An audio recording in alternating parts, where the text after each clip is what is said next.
Merhaba arkadaşlar, ben Çağrı. Yepyeni bir videoyla tekrardan sizlerleyiz. Arkadaşlar Şükran Günü etkinliğimiz geldi. Detaylı bir şekilde size bu etkinliğimizi anlatacağım. Geçen yılda bu etkinliğimiz gelmişti. Her işte 11. ayın 20'sinden sonra Şükran Günü etkinliği geliyor. Geçen seneden çok bir farkı olduğunu düşünmüyorum ama biz yine detaylı bir şekilde inceleyeceğiz. Bu etkinlikte düşük, orta ya da yüksek yatırımlı arkadaşlar neler yapması gerekiyor anlatacağız. Şöyle bir göz attığımda birebir geçen senenin aynısı gibi gözüküyor. Detaylı gireceğim buralara. Öncesinde bir oyuna eleştiride bulunmak istiyorum. Evet. İki tane görünümümüz var. Burada elmaslar, mağazalarımız, masalarımız. Görünümlere geldiğimizde eğer etkinlikte fazla yemek yapıp sıralamaya girersek bize bu şehir görünümünü veriyor. Şehir görünümü bayağı hareketli bir şey. İntikale benziyor. İntikalimiz de bu şekilde. Beğendiniz mi bilmiyorum. Ben intikali sevdim. Bazı arkadaşlarımız için şehir görünümünü sevmişti. Genel olarak baktığımızda yine saçma sapan şeyler diyebiliriz. Oyuna karşı olan sistemim de aslında şu arkadaşlar. Yani Şükran Günü gibi gelen etkinlikler oyunun özel etkinlikleri. Niye bu özel etkinliklerde ekstra bizim para yatırmamız gerekiyor ya da burada görevleri yaptığımızda ekstra ödüller kazanamıyoruz? Mesela neden bu etkinlikleri vurmalı etkinlikler gibi yapmıyorlar? Her yemek yaptığımızda elmas kazansak ya da her yemek yaptığımızda hızlandırmalar kazansak ya da şef donanımı tılsım parçaları alsak bizler için daha iyi olmayacak mı? Zaten oyunun içinde bize çok fazla materyal veriyorsunuz. En azından bu yılda bir kere gelen etkinliklerde ekstra ödüller almamız hepimiz için çok daha değerli olmayacak mı? Ya buraya çünkü zaman ayıracağız. Her gün girip görevleri yapacağız. Yemekler pişirmeye çalışacağız. O yüzden umarım bunu düzeltirler. Ya ekstra bir zahmete bile girmemişler. Sadece görünümleri değiştirip birebir etkinliğin kopyala yapıştır yapıp yine getirmişler ve bu durum beni artık inanılmaz rahatsız etmeye başladı. Umarım bu konuda bazı değişiklikler yaparlar ve yıl başında güzel bir etkinlik görürüz. Çünkü olay tamamen yıl sonu geldi. Sık sık etkinlik getirelim ve yıl sonu kar oranımızı arttıralım tarzında gözüküyor ve bu durum benim canımı sıkıyor.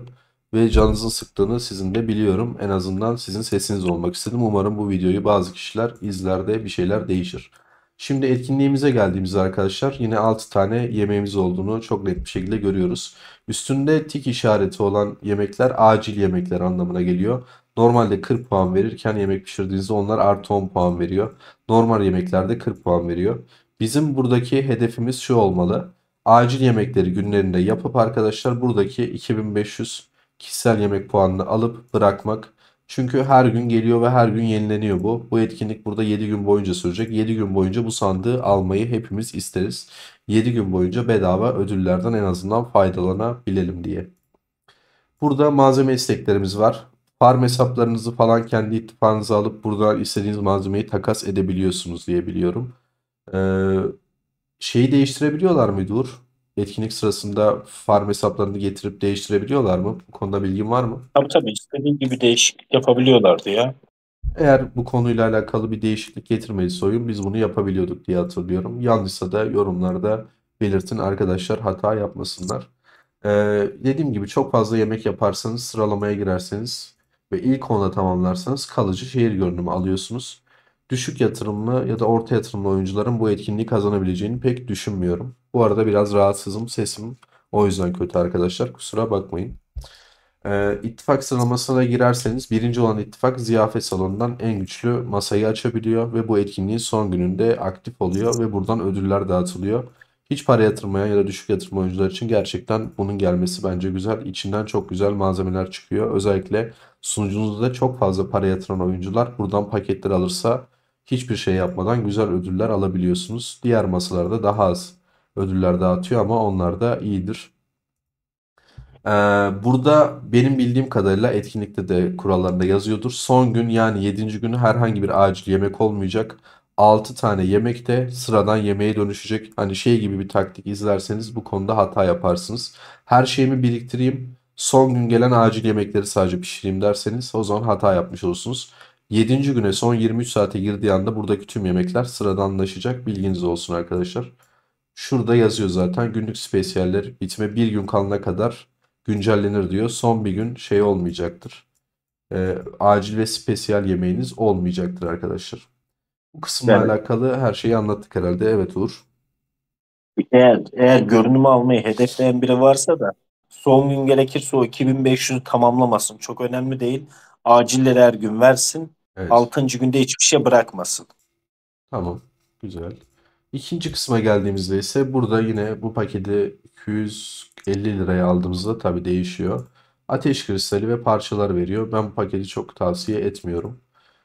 Bu pakete geldiğimizde ise %4000'e bu malzemelerden veriyor. Orta ve yüksek yatırımcılar için aslında bu paketi değerli kılan şey buradaki bufflar oluyor. Yüksek yatırımlı oyuncular bu paketi tavsiye edebilir, alabilirler. Onun dışında çok tavsiye ettiğim bir paket değil. Çayırların Kralı'na geldiğimizde ise burada klasik bizim 7 günlük özel bir etkinliğimiz var. Eğer bu etkinlikte sıralamaya girebilirseniz arkadaşlar, etkinliğin sonunda size 100 mitik parça ve kalıcı isim etiketi veriyor. Bu da %1,5 öldürücülük ekliyor size. Şimdi bu konu hakkında şunu söyleyeceğim. Eğer ölü bir sunucuda oynuyorsanız, kimsenin olmadığı, para yatıran ve elinde birikim olmayan bir sunucuda oynuyorsanız elinizdeki malzemelerle bu etkinlikte sıralamaya girebilirsiniz. Hem belki kalıcı şehir görünümünü hem de buradaki 100 mitiği alabilirsiniz. O tamamen sizin eyaletinizde para yatıran ya da eyaletin aktifliğine bağlı değişen bir durum arkadaşlar. Özel anahtarlarınızı yani bir kez epik görevlendirme ya da gelişmiş görevlendirmeleri burada kullanabilirsiniz. Ama sadece birinci günde hepsini kullanmayın. Yanılmıyorsam üçüncü günde de görevi var. En azından Aynen. şuradaki hedef puan 274 bine ulaşacak kadarı yapın. Sonraki diğer gün tamamlayın. Her zaman etkinliklerdeki oynayış tarzınız şu olmalı.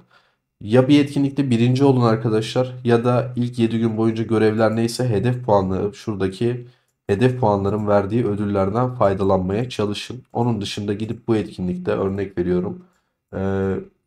25'e girmenin, 50'ye girmenin sizin için çok bir faydası yok. Hani eğer az bir malzeme kullanarak ilk 25'te olursanız buradaki birlik öldürücülüğü %+1,5 ekleniyor ama ben bunun da o kadar değerli olduğunu sanmıyorum. Hiçbir şey yapamayıp sadece bunun için ilk bir 25'e girmenin de inanın hiçbir artısı yok. 10 tane şöyle etkinliğe girseniz bile %15 öldürücülük sizin hesabınızda bir şeyleri çok da değiştirmeyecek. Benim bu şahsi düşüncem. Ama dediğim gibi ölü bir sunucudaysanız ya da orta bir sunucuda kimse puan yapmıyorsa günlük görevlerin çok az üstünde biraz puan yaparak bunu alabiliyorsanız okey. Onun dışında çok almanızı tavsiye etmiyorum.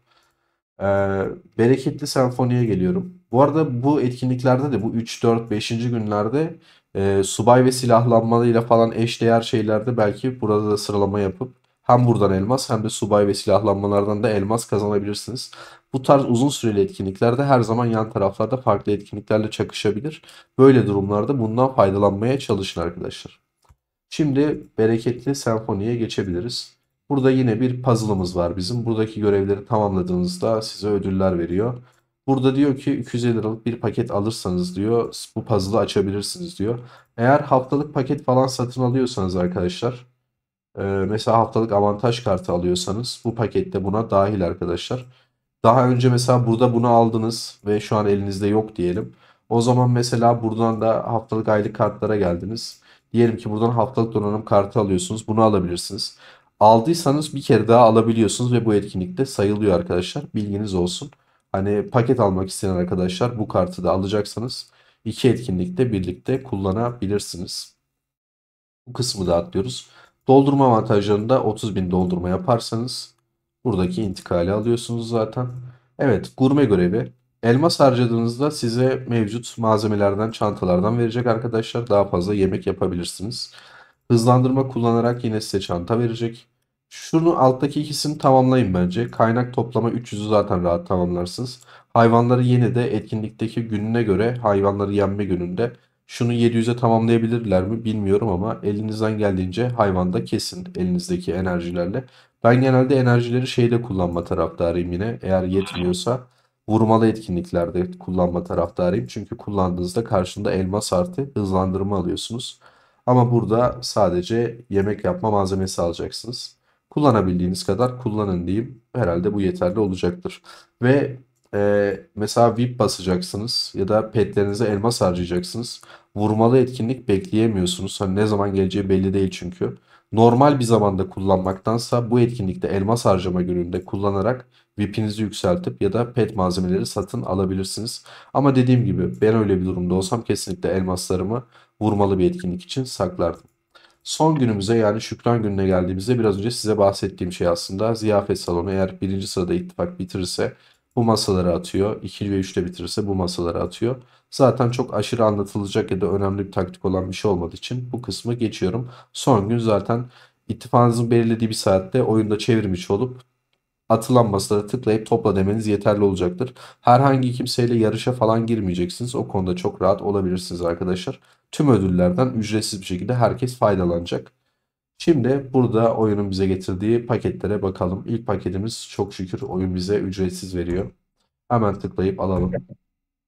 İkinci paketimizde 2500 lira vererek bir tane İsim çerçevesi %2 birlik savunması veriyor. 100 tane gurme çanta, 60 tane ateş kristali ve uğurlu kahraman donanım sandığı. Biz genelde bu tarz paketleri, çerçeve veren paketleri 250 lira karşılığında aldırtıyoruz. Ateş kristali 60 tane veriyor şu an bizim sunucumuzda. Belki sizin sunucunuzda ateş kristali yoksa sadece size çerçeve ve gurme çanta ya da hızlandırma veriyor olabilir. Eğer burada ateş kristali ve uğurlu kahraman donanım sandığı vermiyorsa yeni başladıysanız oyuna, ateş kristali yoksa bu pakette ben 250 liraya sadece şu çerçeveyi almanızı tavsiye etmiyorum arkadaşlar. Ama paketleriniz benimki gibi burada ateş kristali ve uğurlu kahraman sandığı varsa paketleri bu paketi ilkini alabilirsiniz. Onun dışında aylık 35-40 bin lira üstü para yatıran oyuncuların genelde aldığı paket bunlar. Tamamdır. Şimdi şuraya geçelim. En azından biz de biraz şu buzul gezgini paketini alalım. Pazar günü öğlen 1'den akşam 8'e kadar canlı yayında olacağım arkadaşlar. Çünkü Tiran Savaşı geliyor ve bizim de iddiamız var. Eyaletçe elimizden geleni yapıp Tiran olmaya çalışacağız. Canlı yayında YouTube'da yapacağız. Hepinizi bekliyorum. Onun için ufak bir Tiran hazırlığı şu paketlerden biraz alayım. Bu balinaların satın aldığı bir paket arkadaşlar. Bir balina hesabını full artı full yaptığında oyunu oynayabilmesi için ve savaşabilmesi için bu paketi alması gerekiyor. Maalesef oyun size hesabınızı fulllediniz ya da yüksek yatırımlar yaptınız git savaş demiyor. Savaşabilmeniz için bile bu paketi mecburen almanız gerekiyor. Ya balinaların aldığı paket bu aslında. Bunu da videoda size göstermek istedim. İki tane daha galiba alabiliyorum. Yok alabiliyor muyum? 1800 Frost kaldı. Nereye Yok, daha alıyorum? fazla alamam. Daha fazla alamıyorum. Şu an geldiğimiz nokta bu. Etkinlikte de şurayı açmış oldum tabii ki. Etkinlikle alakalı atladığım bir şey var mı Uğur? Ha, intikal de aldık lan. Yok. Her şey. Tabii. O kadar harcama yaptım, farkında değilsin. Neyse. Aynen. Etkinliğimiz bu mu? Bu kadar mı Şükran günümüz? Her zaman olduğu gibi bu kadar saçma sapan bir etkinlik. Yorum yapmayacağım daha fazla ya. Muhtemelen çünkü bu videoyu izleyen çoğu kişi benim gibi düşünüyordur. Hani en azından bu tarz yemek pişirme etkinliğine denk geldiyseniz oyun artık bizi Danilo Şef'e çevirdi abi. Zırt pırt yemek yapıp yapıp duruyoruz. İnsanın gerçekten tadı kaçıyor. Bu etkinliğin yanında bir de Cassia'nın Dilek Evi gelecek arkadaşlar. O da muhtemelen Yine mi? e, yarın gece gelecek. Onu da şey yapmayı düşünüyorum. Bilginiz olsun. Akşamları canlı yayın açıp YouTube'da canlı yayın sırasında Cassia'nın misketlerini falan beraber atarız. Hep birlikte en azından sohbet muhabbet içeriği olur. Hepinize çok çok teşekkür ederim videoyu izlediğiniz için. Sunucuda paylaşıp videoya yorum atarsanız çok sevinirim arkadaşlar. Kendinize iyi bakın. Sağlıcakla kalın.